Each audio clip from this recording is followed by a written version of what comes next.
Hi, Kate. Hi, Kristen. Welcome to the first Empathy in Action interview of the pandemic. Thank you. Thank you. It is a pleasure to have a little pandemic party with you. There we go. We're all set. So, what I want to do is I want to start by sharing with everyone who's listening who you are and what you do by allowing you to share with us what a day looked for you prior to the current pandemic. And so, how you spent your day. So, Okay. however you want to do it. All right. Well, professionally, I am an advocate and speaker dealing with whole patient care, healing, and management. And so that comes 99% from my personal experience as a patient and caregiver. And within this journey, have been an author. So 4 weeks ago, I was on the road, traveling, speaking, setting up more travel, setting up more speaking. And personally, my mom is my roommate. And so we were just starting to have conversations about illness and virus as it relates to what we're now living in, but as more so as it related to our past, both having been patients and caregivers. So in that respect, not a ton has shifted, but it's been a crazy few weeks. Right. So, on the other hand, tell us about yesterday or, a Yeah. current day in the life of Kate Mahoney. So what is missing for me from my professional aspect of speaking is the access to audience.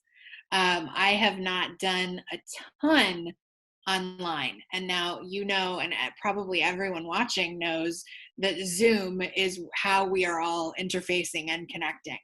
And so getting to a place where my delivery comes without the same degree of response or interaction, my sharing of my story and the people's ability to share their story has a little bit of a gap and a period of adjustment for sure.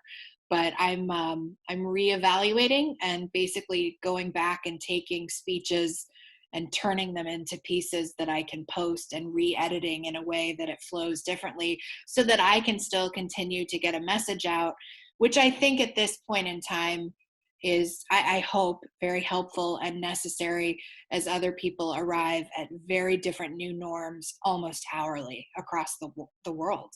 Right. And we talked about that, about how things just change by the minute for us these days.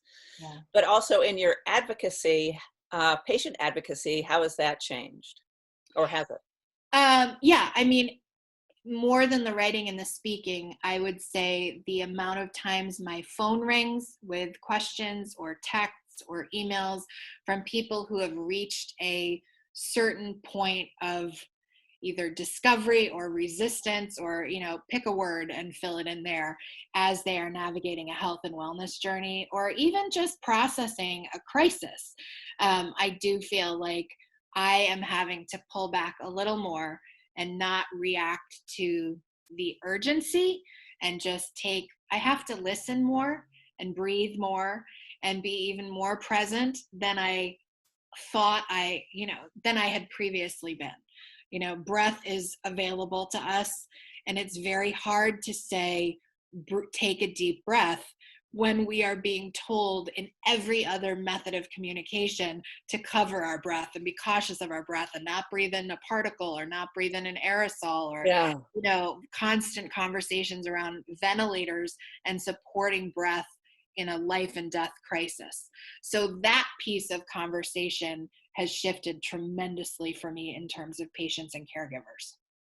Absolutely. And, and I consider you being physically with someone, during a doctor's visit or during an evaluation or something like that, and how much different that must be, because there's something to that human connection. And if they can turn to you and look to you for something, or understand, is that a time I can turn to you for something, and can you respond directly either to me or to another person in the room, you've totally lost that. And now there is a chance to actually stop and think and discern and breathe Right. before you respond. So that's got to add another complexity to it. Absolutely. And that's like referring back to how I was changing some of my writing. I recalled a time when I had both my mom and dad needing emergent care and being in separate hospitals at separate times. And I was the primary caregiver for both of them and the primary contact. And so over time, this happened a couple times in the course of a decade or so. So we developed a document that anytime we had to call an ambulance or speak to a doctor or there were a moment of crisis, we could just hop onto that document and update it very quickly and save as with the new date, and then send that with whichever one of us needed care when the other one or two couldn't be there. So that I shared out via social media. And again, I'm not an authority as this is coming from someone on the front lines of COVID-19.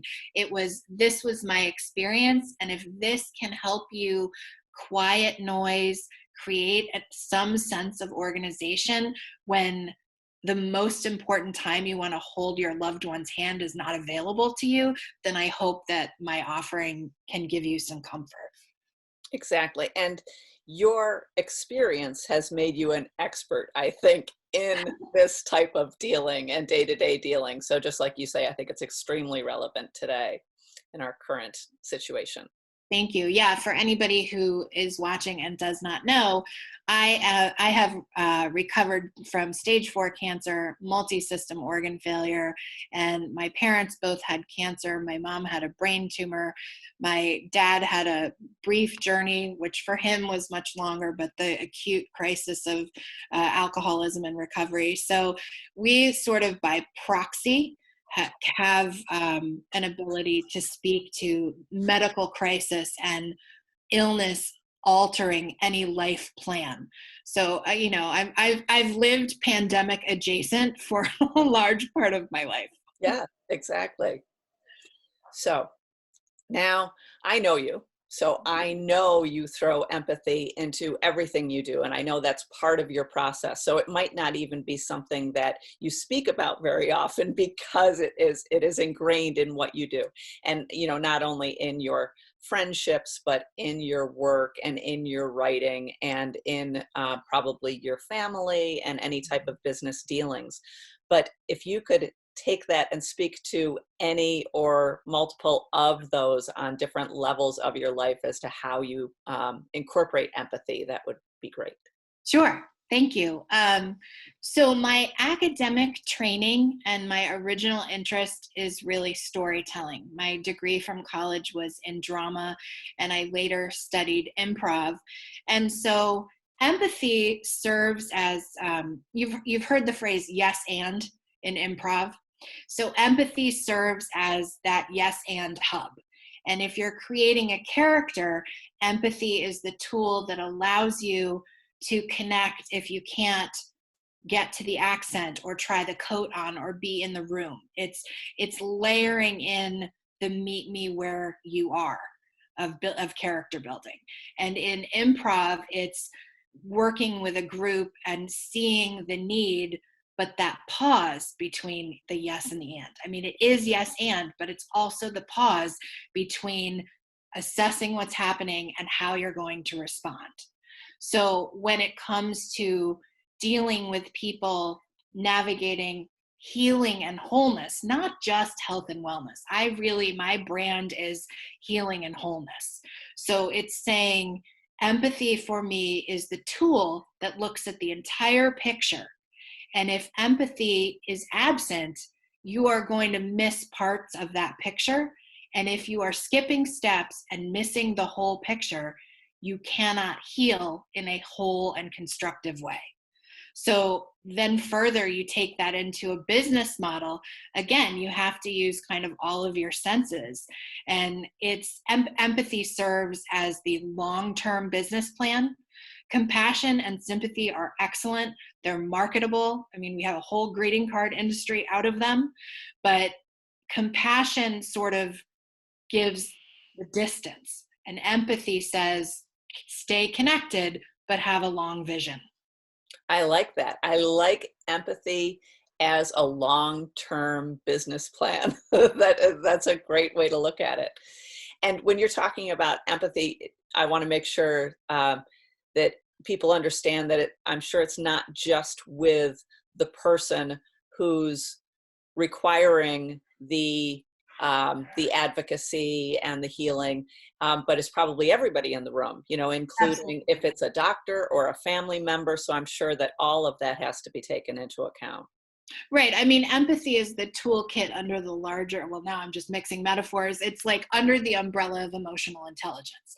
So let's say you are the patient and the doctor comes in, and the doctor is widely respected for scientific research, but that bedside manner is not present. So that's a gap in care. And maybe the doctor in that high regarded science does not have the time to shift gears entirely.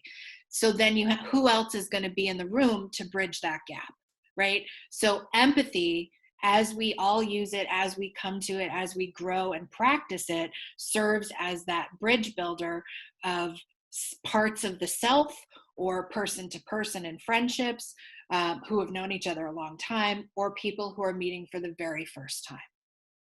So it'd be an interesting, almost multiple person workshop. You know, you know, you're talking about being the bridge between people. So let's say you throw 6 people into a room and Yeah. they're all doing different things.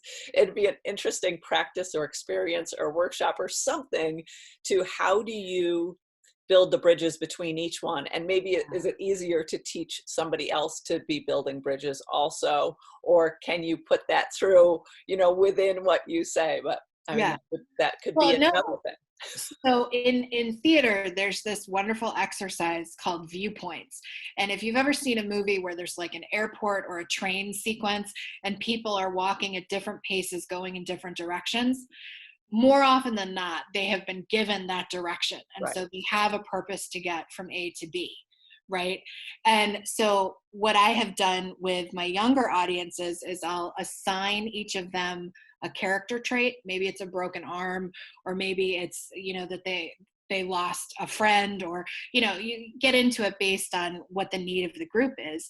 But then we walk around the space, and I like to have each of these young people, and it works for older people too, but I like to have them say, with whatever that character trait assignment is, thank you, I love you, and I'm sorry. And empathy for me is the anchor in that, whether we ever get to that part of the conversation or not. But it really kind of offers that foundation for what's the circumstance in that moment of humanity.